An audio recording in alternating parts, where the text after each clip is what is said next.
So you were telling me earlier about biochar. So Indeed. please elaborate and share with the viewers what you did there.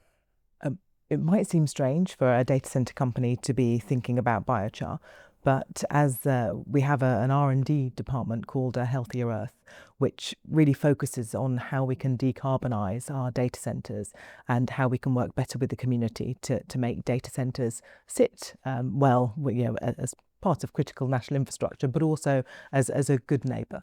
And biochar was one of these things that we were sort of thinking about and working with.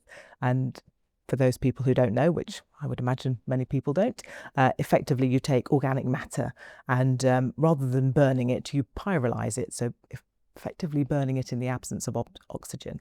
And in doing that, it sequesters, so it captures a significant amount of carbon because it turns into a kind of powder and has a very large surface area.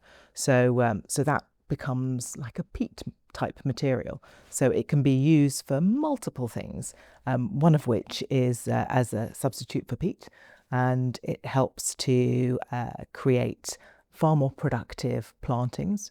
So we were the biochar partner at COP28 out in Dubai, and we were showing how good biochar was as a growing medium to create more productive plants, but also to move towards de-desertification, so creating far more productive soil.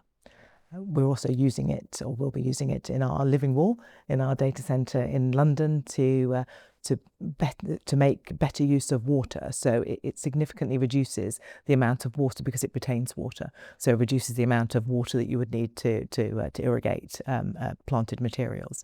It can also be used for urban adaptation. So we're doing trials of it in asphalt to better absorb water, but also to sequester carbon. So if you think in the local communities that we're working with in the London area around our data centres, we're looking at trials of using biochar infused pieces of infrastructure to help to absorb floodwaters and the like. So it can be used greatly in urban adaptation.